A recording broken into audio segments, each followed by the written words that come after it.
Shalom. Um, please let me know if you can hear me because I'm using the AirPods. So um, just you brothers and sisters that are tuning in, just let me know if you guys can hear me clearly. No wind or anything like that. The water, bro. Um,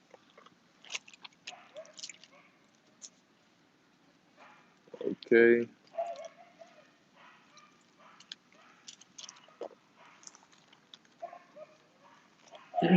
All right, Shalom.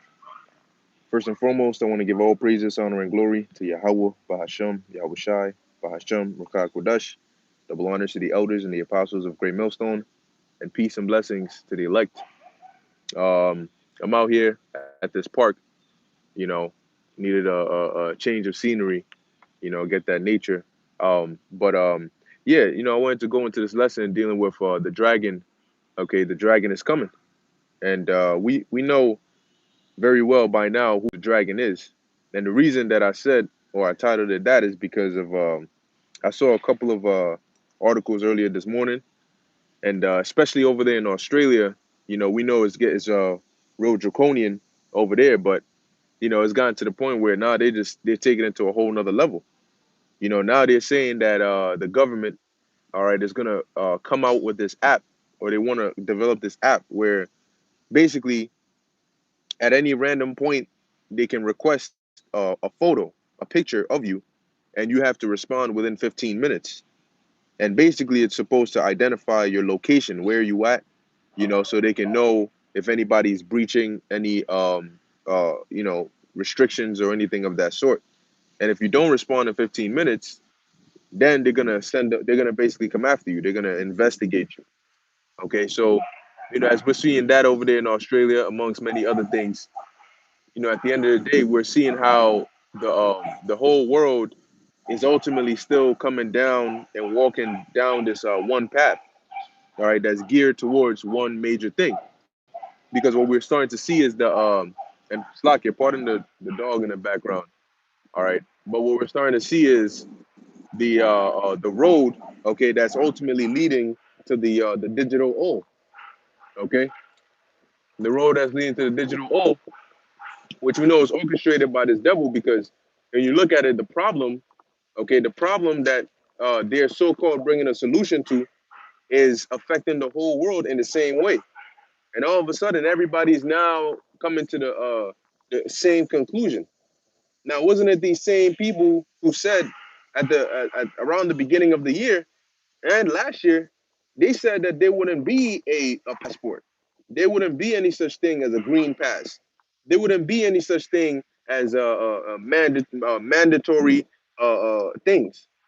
And now you fast forward a couple months later, and everything they said that they wouldn't do is exactly what they're doing. Okay, so this man is the devil, but now he's speaking as a dragon. Now he's using his deception, but he's backing it up with draconian measures, and they're normalizing draconian measures to the point where after some time this will be the norm, and it'll be fantasy the same way it was fantasy back a couple years ago to think about the world being the way it is now. It's going to be fantasy now to think about the way the world was back then. Okay, because that's how these devils are orchestrating it. Ultimately is set up by Yahweh Hashem Yahushai. So we're going to start off here with the book of Revelation, chapter 12, verse 12. Now they're saying that in certain jobs that you're gonna need to have the Vanessa, whether you are working in person or from home. So that goes to show you that it's not even about thinking about, it's not even about health, right? Because if I'm at home, I'm not affecting anybody. But then the company could always say, well, look, these are the company policies now. If you want to work here, you got to have this. And in order to make it equal and fair to everybody, we cannot exclude you just because you're working from home and others are in person. Maybe they're not able to work from home. So we got to make it fair for everybody, whatever legal loophole they're going to take anyway. Okay. But we understand that this is all prophecy. So that's why we're not worried. So let's start off here in the book of Revelation, chapter 12, verse 12, it says, "Therefore rejoice, ye heavens, and ye that dwell in them. Woe to the inhabitants of the earth and of the sea." And why is that? It says, "For the devil is come down unto you, having great wrath, because he knoweth that he hath but a short time." And ultimately, that's why these elites are given the orders through their frontmen and their agents to move quickly.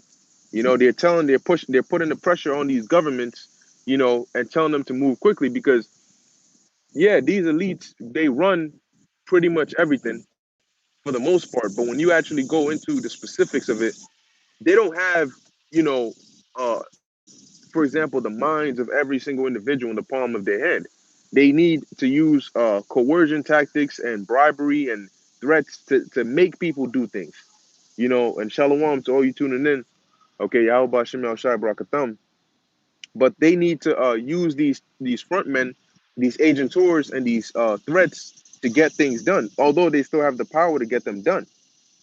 So when you deal with like these different organizations that they set up, of course you have regular people that end up working for these organizations, but the real higher ups and the ones who are in positions to actually do things and make things happen are either agents or they're trained by agents for these elites. Nonetheless, you every now and then you'll have one of them that goes up, but either decides he doesn't want to do it anymore, it's too unethical for him, or he just, is just not with it. Okay, and then some way somehow they get rid of him. Okay, but as it says here, woe to the inhabitants that dwell of the earth and of the sea, because these devils are coming down, speaking as a dragon, because they know they don't have much time. They know that the time is very short.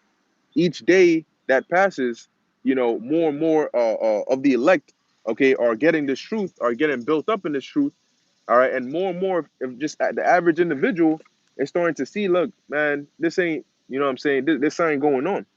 The average individual is starting to think, which is a very dangerous thing for these elites. They don't want you to think.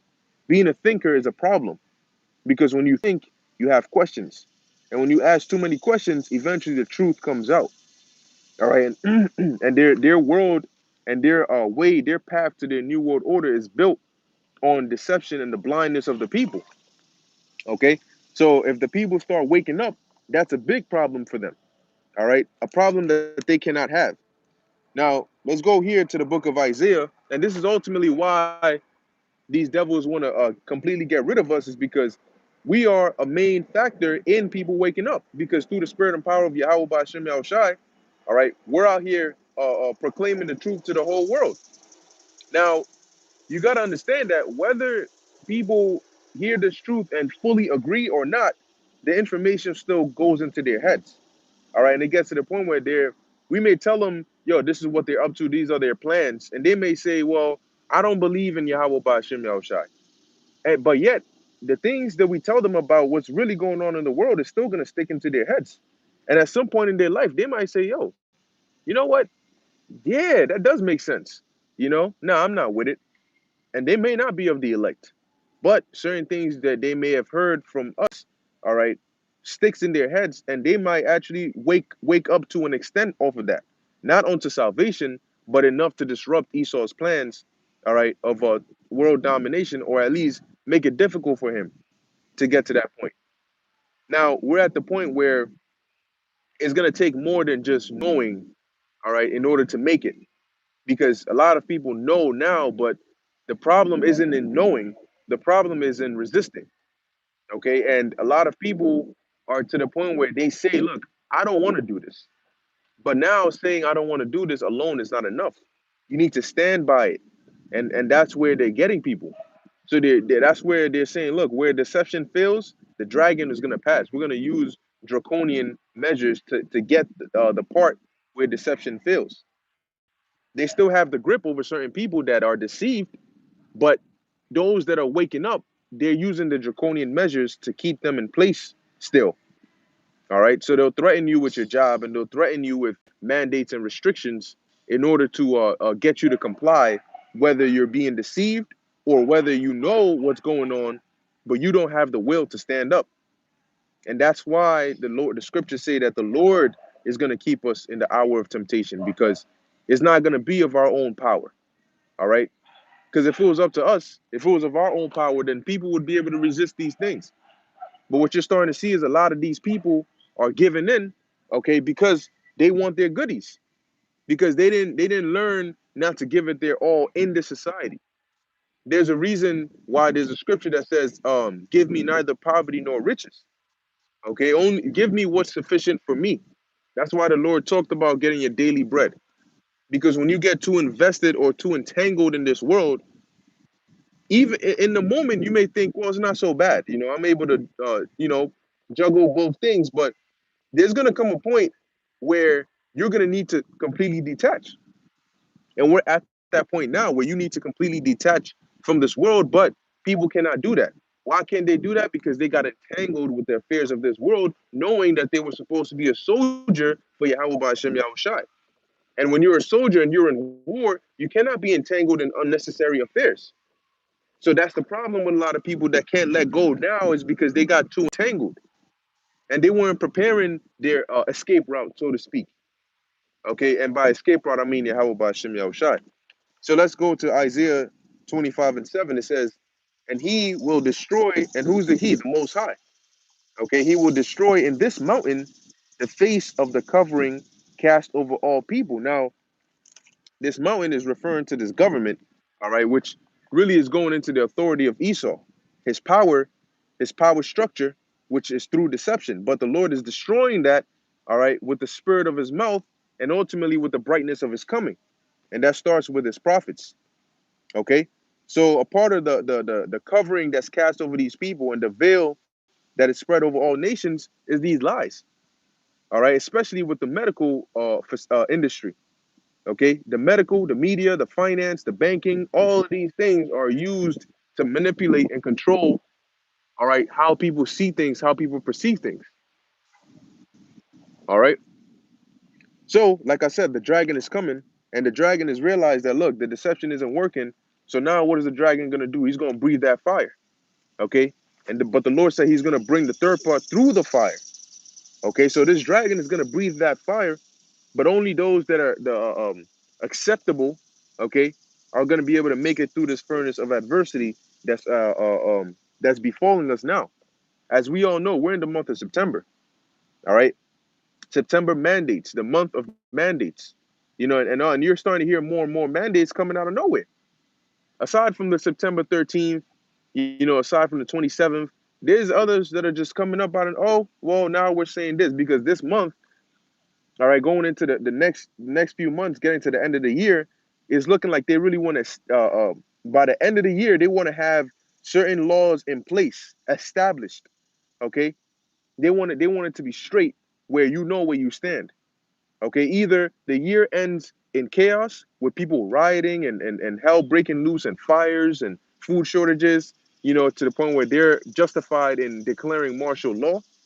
Okay, or they have established mandates and had it for a little while, to where they've prepared the people and prepared the system to introduce that digital all, okay, the mark. So let's go here to the book of Jeremiah chapter 30 verse 1. It says, the word that came to Jeremiah from the Lord, saying, thus speaketh the Lord God of Israel, write all these words that I have spoken unto thee in a book. So that's why we have these scriptures today, because yes, it's authored, right? Jeremiah, some you have Isaiah, you have Ezekiel, but the contents, all right, of the book is inspired or given by the Heavenly Father. Because when people say, oh, man just wrote the Bible, well, when you actually read in the book of in these books, let's say the book of Jeremiah or the book of Isaiah alone, is a lot of things that go on in the book. It's not just somebody narrating whatever they feel. They just got up and started talking. You have in certain portions you'll read about, the prophetically speaking, the prophecies that are going to take place. In certain portions you read about events that are actually happening. In certain portions you read about maybe the discussion or a vision that this prophet saw. So it's so many different things happening. You know, either he's giving account of what's going on at his time, or he's explaining or writing down a vision of what's to happen, okay, or an encounter he had with an angel or with the Lord. So it's not just, oh, man just wrote the book. You got to read the book to see, well, what's actually in this book. Okay? And oftentimes, a lot of these men had scribes.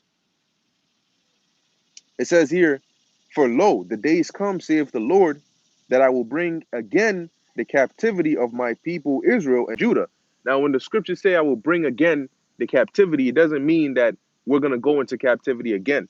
All right. But it's just the old way of saying that the Lord is going to take us out of captivity. Okay. So it says here, of my people Israel and Judah, saith the Lord, and I will cause them to return to the land that I gave to their fathers, and they shall possess it. And now, what land is it that the Lord gave to our fathers? All right, the land of Israel. Okay, so how is the Lord going to cause that? Well, ultimately, where where where was Judah and Israel oppressed together? In Babylon. All right, in this age and in this prison. So, in order for the Lord to bring again our captivity and return us, all right, pursuant to Baruch, the fourth chapter, and right around the last few verses, in order for him to return us to the land for us to possess it, okay, he's going to need to break us out of this prison. He's going to need to destroy this place, and he's going to need to cleanse that land for us, all right? As the scriptures say, a bastard shall dwell in Ashdod. So you have these 49ers, 1948ers, I said 49ers, 1948ers that are over there completely defiling the land, all right? Verse 4, these are the words that the Lord spake concerning Israel and concerning Judah. So, like I said, just because it's called the book of Jeremiah doesn't mean the Most High didn't it's not recorded what he said in it. Because we're just reading right here that these are the words that the Lord spake concerning Israel and concerning Judah. For thus saith the Lord, we have heard a voice of trembling, of fear, and not of peace. And is leading up into Jacob's trouble. And as you look around the world today, you can see that's what's happening. A lot of people, hey man, you may not see it depending on who it is you're talking to, but there's a lot of people that are afraid. They're actually in fear, but they don't want to speak about these things or think about these things because it draws out the fear in them, that the fear of the reality. It draws that out in them, and they're very, very afraid. So they rather distract themselves with whatever they can by telling themselves that, you know what, it's going to be all right. But what you fail to understand is when you take that Vanessa to go to work, you do realize now they're saying that Fauci is saying that pretty much you're going to have to take 3 shots to be considered fully Vanessa. If you don't take these 3 shots, if you're not shot up 3 times, three, not one, not two, but three, strike three and you out, then you're not considered fully. And if you're not considered fully, then guess what? You still missing out on privileges. See? So now it comes down to, are you willing to go all the way? Because it's gonna be a series. Now you can't say, oh, I'm gonna take one. I don't want to do it, but I'm gonna take one to go to work. Then they tell you got to take two. Well, to stay working, you got to take two. Then they tell you got to take three. Now you got to take three. Then they tell you got to take four. Now you got to take four. So now you're either gonna get tired of it and stop, or you're gonna say, look, I already took one, I already took two. I might as well just take three. And then you're gonna tell yourself that it's okay to just keep on taking it, just like the flu shot. Now, when you get to that point, what makes you think that you're gonna be able to resist when they bring the digital all? Because to you, the digital all will be like just taking a fifth shot. That's how it'll be to you, because you don't have the will to resist anymore. They've broken that by the continuous repetition of the same thing. All right, and it makes no sense for you to say, well, I'm going to take one and two, but I'm going to stop in the middle and not take three and four. Well, if you stop in the middle, you're screwed either way, because you lose your privileges, but you've also lost the freedom of not having whatever it is inside you. So it's too late after you take the first one, and then you're stuck. You wanna undo, but you can't undo. You wanna go forward, but you can't go forward. All right, you have to now comply. So you either stand firm now and resist and not get into it in the first place, or if you get into it, you got to go with it all the way, man. All right, but as it says here in Jeremiah 30, that we have heard a voice of trembling, of fear, and not of peace. So for those that say that there's not going to be a Jacob's trouble, you're going off. That's wrong. That's a lie. and you're deceiving people. Because it says right here, a voice not of peace. And the scriptures explicitly say, as we're about to read, Jacob's trouble. So how do you say that there's not going to be a Jacob's trouble when the Bible says there's going to be a Jacob's trouble? But as the scriptures say, we ought to obey God rather than men. It says, verse 6, ask ye now and see whether a man doth travail with child. So do men go around bearing children? Do men go through birth pains? Do men get contractions? No, they won't, or they don't. Okay. Yep. Shalom, Aharon, Amashba.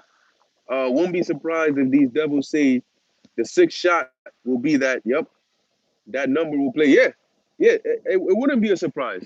You know, they could reduce it down from 5 months to 3 months, and you take 1, 2, 3, 4, 5, and they put that six inside you because it's the number of a man.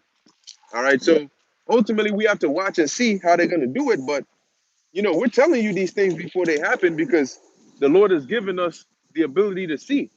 All right, we're visionaries. We can see the future. We can literally see the future. We look like ordinary men. We walk around like ordinary men, but we have the ability to literally tell you the future. And to us, it's normal because we do it so often. But when these things start actually happening, you're gonna understand the magnitude of what we're actually doing. All right. So it says, so do men give birth? Men don't bear. Well, that damn demon, Lil Nas X, with that dirty, disgusting ass picture with his ugly black ass that needs to burn somewhere, posted it. I don't know what, I don't know. I didn't read into it, so I don't know if it was real or what it was, but it looked like he was pregnant, which is completely going off. But on average, men don't give birth. Okay, so as it says here, wherefore, all right, wherefore do I see every man with his hands on his loins as a woman in travail? So imagine a pregnant woman who's feeling the pains, the labor pains, right? And she puts her hand, right underneath, like the lower part of her stomach, and she's probably holding on to something, and she's feeling those pains, right? So it says, why do I see men as women like that? Okay, it says here, um, and all faces are turned into paleness. So now, keep in mind, like if you haven't eaten in a long time, it eventually gets to the point where it gets hard for you to stand up straight because your stomach is shrinking and it hurts. You feel lightheaded and all these different things. So you will have certain individuals that will be walking around looking like they're women that are going through pain, screaming. The scriptures talk about the mighty man shall cry there bitterly because it doesn't matter how strong you are, how much you bench press, or how fast you run, or how much you know. When a famine hits, everybody's on the equal playing field. And unless the Lord intervenes, you're going to starve to death or you're going to eat somebody else. Okay. So your muscles will not be able to deliver you from what's coming because Jacob's trouble is divine destruction. All right. Even though it's going to, start with man, it's still going to be a divine destruction. And you're going to need a divine intervention to deliver you from that, from Jacob's trouble. Okay. So it says here, alas, for that day is great, so that none is like it. And we always emphasize this. It's great so that none is like it, meaning the things that are happening is going to be the first time happening. You're not going to have any training prior to it to where you can compare it to something else. Some people have lived through certain dark times. They've lived through certain pandemics, certain, hard times. So they can say, well, you know what, this is almost like when this happened. But what's going to be happening as it escalates is going to get to unprecedented levels. And when people are in unprecedented levels, they don't know how they're going to react because they've never been in a situation like that before. Okay. So it says, so that none is like it. It is even the time of Jacob's trouble, but he shall be saved out of it. So this time is the time of Jacob's trouble, meaning that there's going to be hell, but it's not going to be just on Jacob, which represents the nation of Israel. It's going to affect the whole planet. But the he that's going to be saved out of it is going to be the elect. Okay? It says, for it shall come to pass, verse 8, in that day saith the Lord of hosts, which is also going to be a dark day, physically, mentally, morally, but also physically. There's going to be darkness. All right. And when along with darkness comes a lot of, see, you got to understand why do people fear the dark? You know, when people think of darkness, if you look at a child's mindset, for example, when they think about darkness, it's usually equated with, monsters, ghosts, apparitions, scary boogeymen. And in this time, that's going to be a real thing because when you go back to the time of ancient Egypt in Wisdom of Solomon, the 17th and the 18th chapter, the darkness that they felt and the things they went through, this is where you get it from. It was thick darkness. And in the midst of the darkness, you had scary sights. You had spooky things that came out of the darkness. So people fear darkness because of these things. And guess what? These same spooky things are going to be happening again, where you can hear wild beasts and animals, but you can't see anything, you know? And you're going to feel things touching you but this time it's going to actually harm people. You may be 1 second with a friend, then the lights go out, it gets real dark, you hear a lot of sounds, and then all of a sudden, maybe a flash comes on and you see blood on the wall and you see your friend, maybe their head is cut off in the other side of the room. Or maybe a demon is holding their head, blood dripping down and everything. A demon looking at you with a long ass red tongue. You know what I'm saying? I mean, the scariest thing you've ever seen before. Worse than any movie or any cartoon or anything like that you've ever seen before. And it's just staring you down, looking at you. And your friend's head is in his hand. That's a time like never before. And at that point, you can't even swallow right. Your Adam's apple ain't gonna go down. It's gonna be stuck. It's gonna be going just like that. All right. So it says here, um, verse 8, for it shall come to pass in that day, saith the Lord of hosts, that I will break his yoke from off thy neck, and I will burst thy bonds. Right. It says, and strangers shall no more serve themselves of him. So as you have Jacob's trouble going on, the Lord is going to break Esau's power, because at the end of Jacob's trouble, we're no longer going to be prisoners under this devil. We're no longer going to be, under the subjection that we are in right now.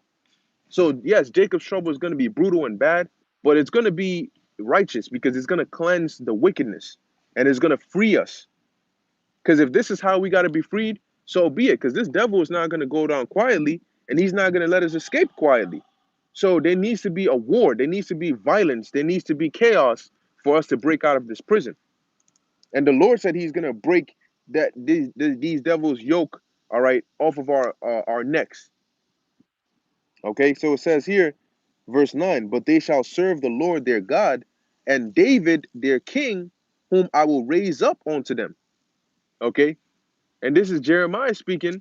Now, at the time of Jeremiah, King David was already dead. Okay, because I believe at a certain part when Jeremiah started prophesying, you had King Josiah and you had various other kings up until Zedekiah. Okay, so King David was already dead at this time. And this is what the Lord said, verse 9, but they shall serve the Lord their God, right? They shall, this is future tense, and David their king, whom I will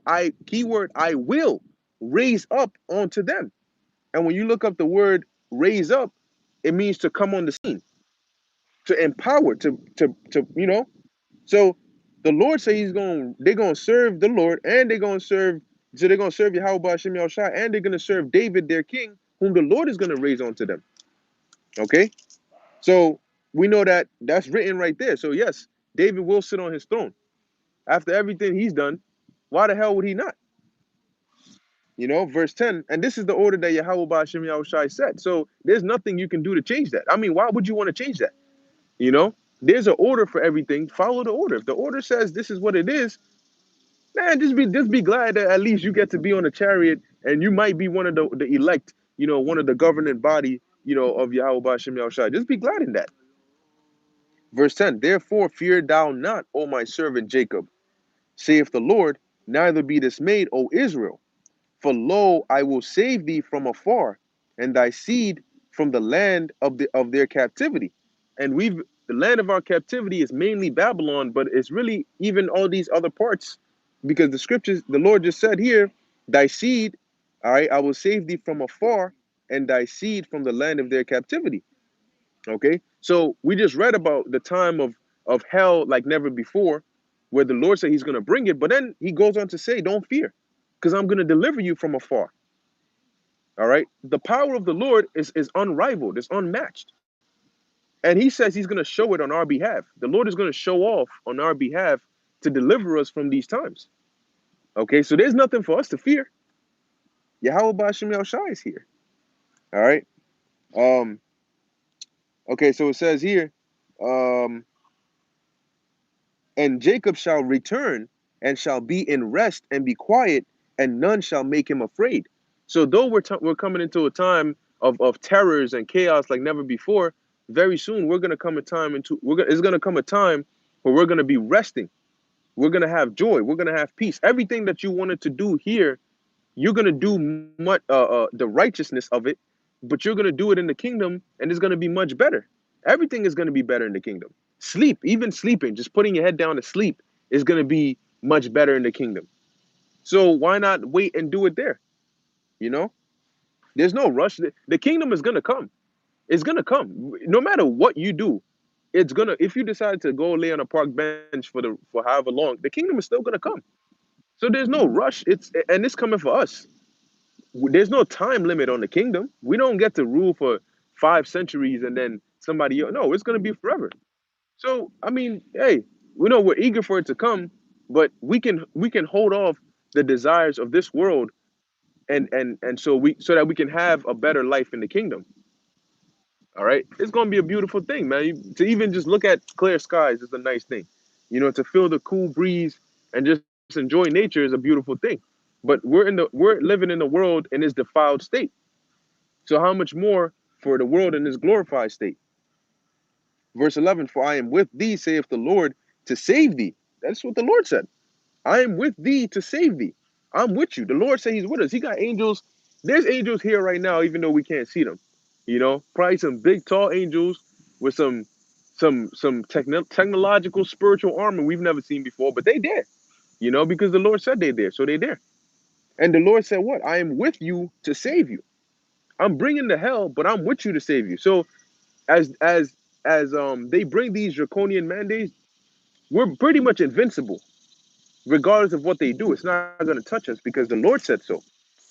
It says, "Though I make a full end of all nations, whither I have scattered thee, yet will I not make a full end of thee, but I will correct thee in measure, and will not leave thee altogether unpunished." So, though the Lord punished us and put us in captivity, though we went in slavery, though we suffer now, it's still in measure.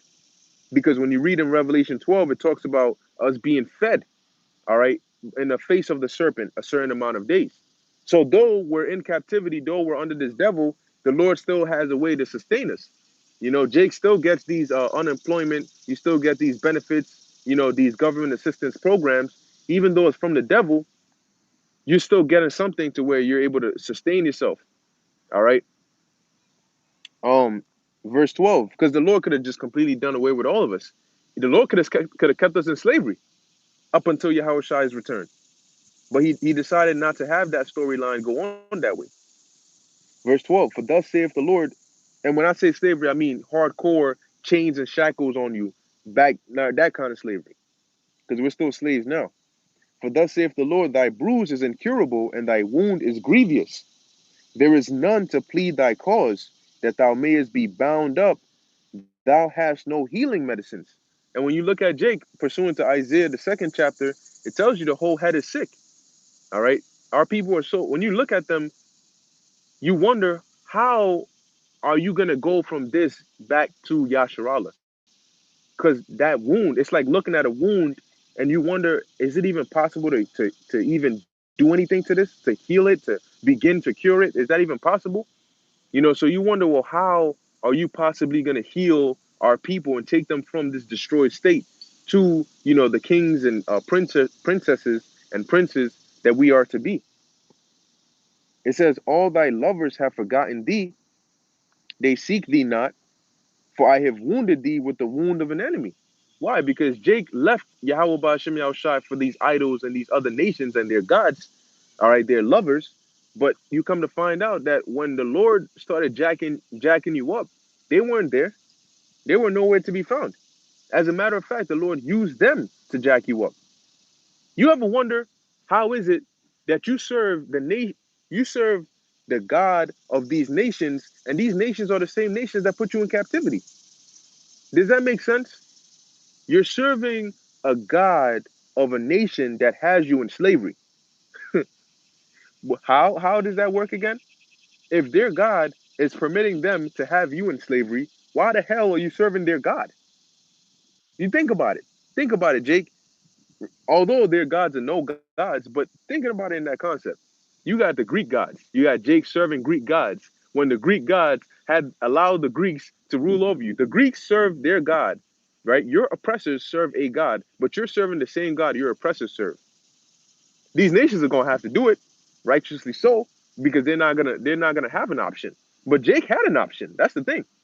These nations in our kingdom are not going to have an option. Everybody's going to serve Yahweh Ba'ashem Yahushai. But for you Israelites, you don't have to serve these other gods. So why the hell would you choose to serve a God of a nation that has you in slavery? It doesn't make sense. But as it says here, I have wounded thee with the wound of an enemy. It says, with the chastisement of a cruel one, for the multitude of thine iniquity, because thy sins were increased. So the reason we're in this position and in this predicament is because we went off. It's because we, all right, turned our backs on Yahweh Ba'ashem Yahushai. Okay, it says, because thy sins were increased. Why criest thou for thine affliction? All right, it says, why criest thou for thine affliction? Thy sorrow is incurable for the multitude of thine iniquity, because thy sins were increased. I have done these things unto thee. So, no, you crying out as if injustice is being done. And you look at Jake right now, you constantly have people getting shot down. You constantly have Jake going through this oppression, and they're constantly crying out. But the Lord is saying, why are you crying out as if you haven't done anything wrong? I did this to you because you went off. So it doesn't make sense for you to cry out and then you're crying out doing the same thing that got you in this position in the first place. This damn beat, man. Chill out. All right, that got you in this position in the first place. If you put your hand in fire, but you're crying that the fire is burning you, but your hand is still in the fire, you know what I'm saying? That's what Jake is doing. You're doing wickedness, and then you're crying when you get punished for the wickedness, but then you're continuously doing the wickedness. All right, it says here, um, let's see, because of thy sins were increased, I have done these things unto thee. So I'm going to stop here and I'm going to jump now to the book of Job. Okay, here and let's go to 20, because at the end of the day, yes, this dragon is going to come. Yes, he's going to breathe his fire. Yes, he's going to do all these things. But guess what? We're going to slay the dragon. We're going to slay the dragon through Yahweh Ba'ashem Yahushai. All right? We're going to slay this dragon. We're going to slay this beast through Yahweh Ba'ashem Yahushai, because he is going to come and give us that victory. He's going to be the knight in shining armor that takes down this kingdom. Okay? And all the wickedness along with it. And he's going to cleanse this earth. So, yeah, the dragon has finally emerged. See, you can't kill something that hasn't emerged yet. The prophecy is that the Lord is going to destroy this beast and his system and his mark and those that took it. So unless the beast and his system and his mark have all been set up and is ready, the Lord can't come and destroy them because there's nothing to destroy. All right, they need to reach their full potential, their full transformation, and then the Lord. That is who the Lord is coming to destroy. Esau in his ultimate state. So the Lord has to allow him to get to the ultimate state before he can destroy him. All right. So this is Job chapter 20, verse um, verse 4. It says here, knowest thou not this of old, since man was placed upon earth, that the triumphing of the wicked is short, and the joy of the hypocrite but for a moment? So we understand that. Look, it looks like they got it, right? It looks like they got it. What can little old us do against the whole world? We're literally going against the whole world because there's no way on the planet Earth that their system is not like what this beast is trying to set up. So we're going against the world, but guess what? Our power created everything in existence: the universe, the Milky Ways, the galaxies. So the Earth is but it's, the scriptures say is a footstool for the Lord. All right. Now, amidst all of this, this devil boasts in everything he can do. And yet, he was never able to raise somebody from the dead like our ancient forefathers did. You devils are never able to command fire down from heaven with your words.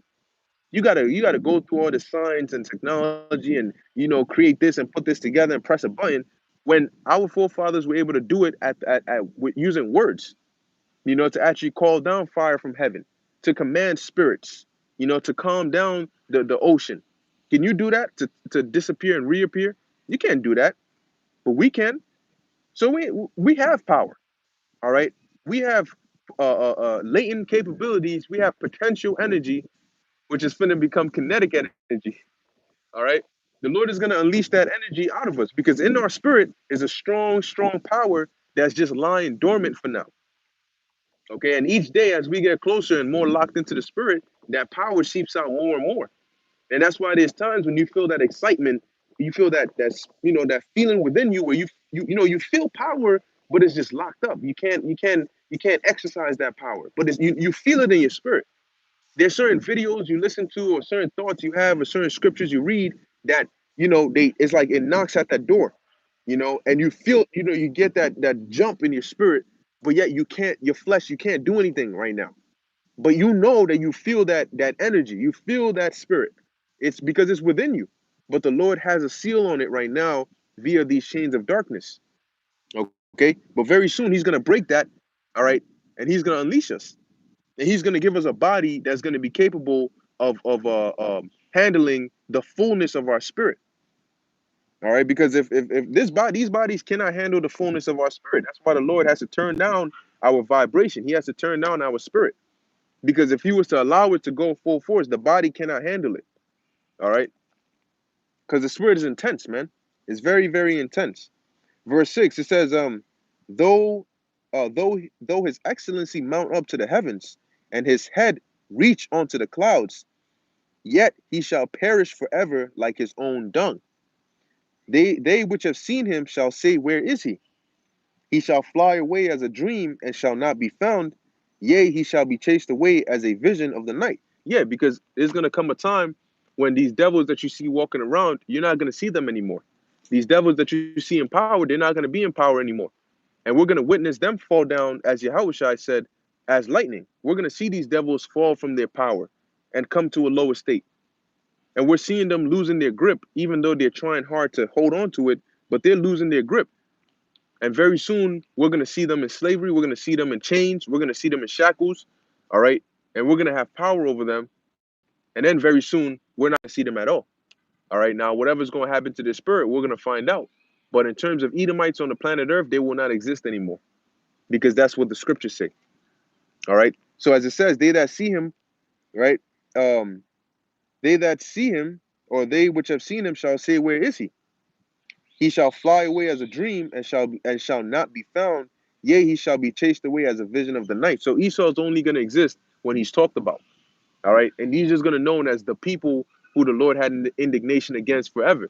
The people who thought they were smart enough or strong enough to fight against the Lord. All right. And they were brought down terribly. 1,000,000 years from now, you Edomites are not going to exist. Your nation is not going to exist.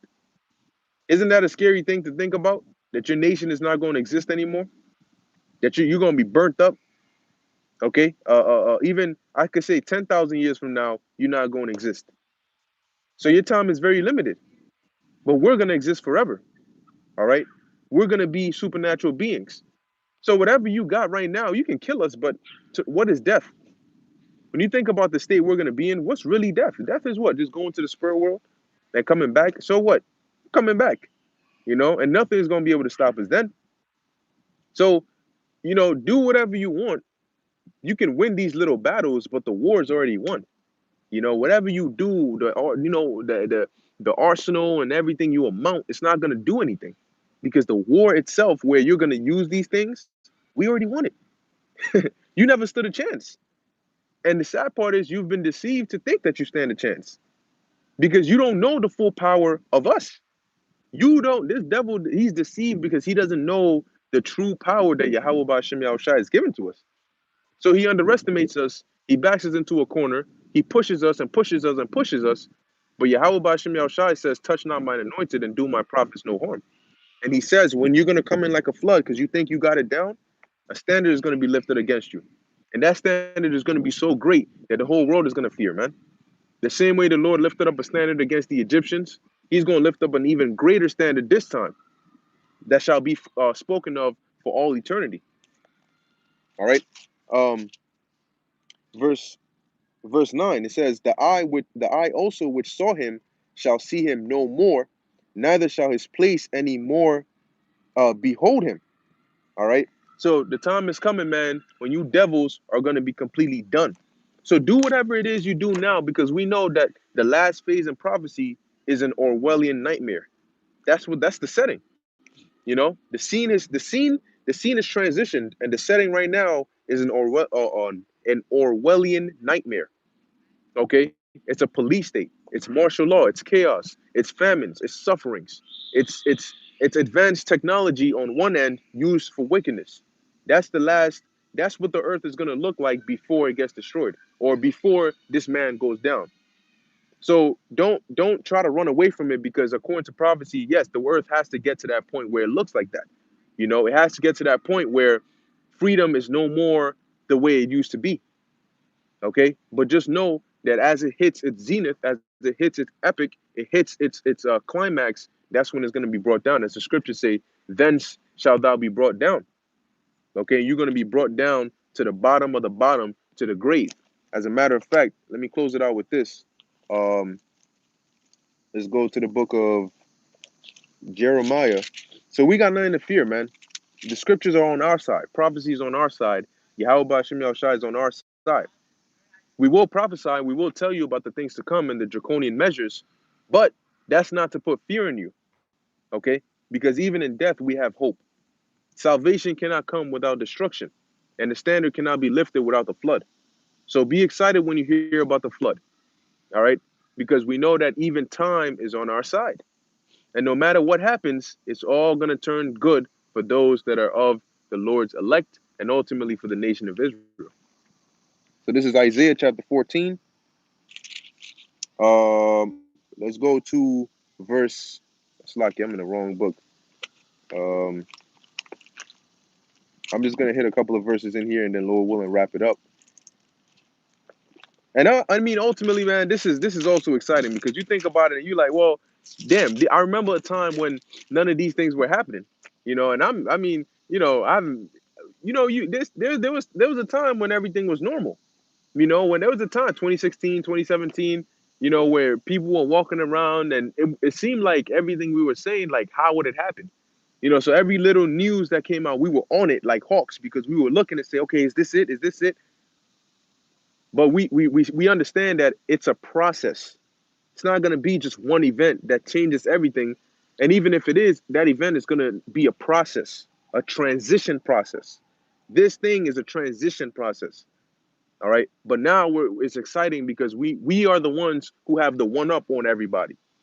All right. Because we know that our labor is not in vain. All right. This is Isaiah chapter 14, uh, verse 12. It says, how art thou fallen from heaven, O Lucifer, son of the morning? And heaven going into their power, their state of rulership right now. Because it's going to be so fast how in one day, the second Yahushua comes back, can you imagine that? We've gone from thousands of years to hundreds of years to months to weeks to days, to the point where it's going to be hours and minutes. You know, there's going to come a time when it's going to be hours and minutes until Yahweh Shai comes back. You know, we're not going to know, you know, like right now, we don't know what month or what year it's going to be in, you know, but from the signs, we get a rough idea. But it's going to get to a point where things are going to be so bad, we're going to be looking up for Yahweh Shai's return in a matter of minutes. It's going to be minutes, counting down minutes until Yahweh Shai comes back. And we're going to know that based off of what else, everything going on around us. All right. Because once those missiles get shot off, we know that he got to be here before they land.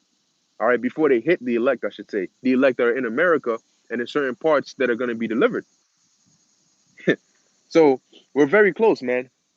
As it says, how art thou fallen from heaven, O Lucifer, son of the morning? How art thou cut down to the ground, which didst weaken the nations? All right, and the reason is through prophecy. All right.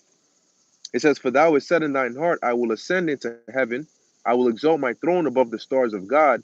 I will sit also upon the mount of the congregation in the sides of the north. I will ascend above the heights of the clouds. I will be like the Most High." That's what they said. And that's what they're trying to achieve through their legislations and everything they're doing now. But verse 15 says what? Yet, yet. That's the but. That's the big but. The big but. When you're going and you're going and you're going and you're going and you're going, you hear good news, good news, good news, good news. But that's going to be Esau's butt. All right. In the sense of that.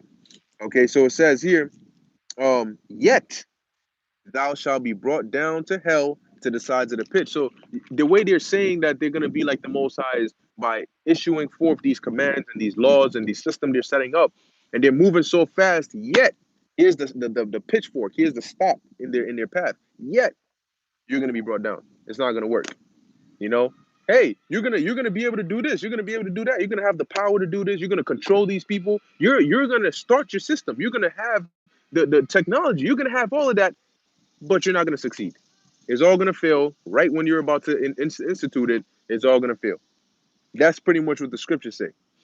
All right. It says here, they that see thee shall narrow. Oh, Salakia, verse 15. Yet thou shalt be brought down to hell, to the sides of the pit, which is a lower state, but physically is going to be dungeons and prisons that you're going to be thrown in.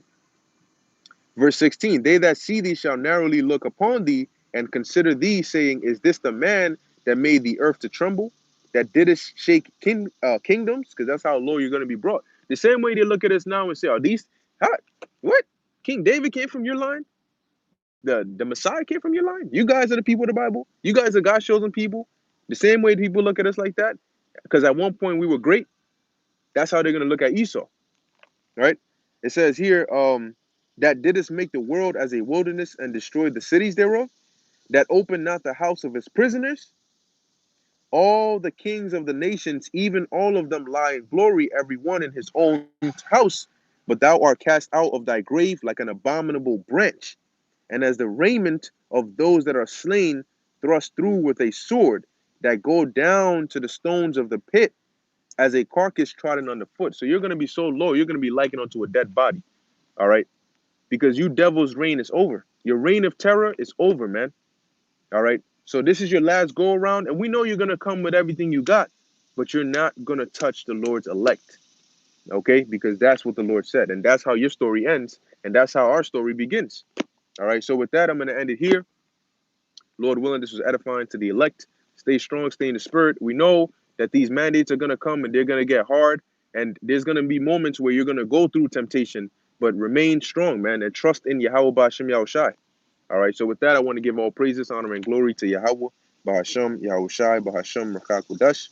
Until next time, Shalom.